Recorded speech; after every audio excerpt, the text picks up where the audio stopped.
Something I wanted to share.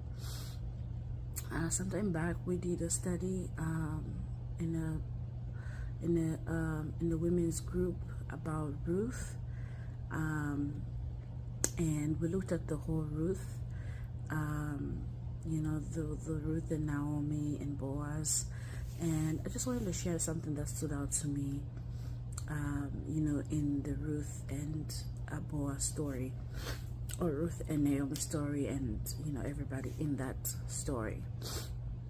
I wanted to share about friendship, something that stood out to me, because every time I've read about Ruth, the next thing that comes around is Boaz. The story of her and Boaz, and how they get together, and you hear about people praying for a Boaz, people wanting a Boaz in their lives.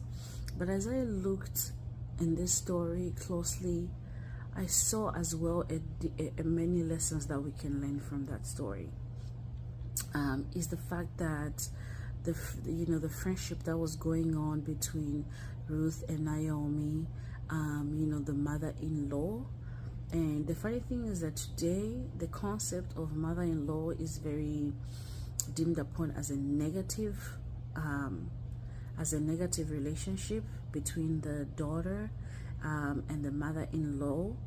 And just looking at the story of Ruth and just seeing how positive their relationship is very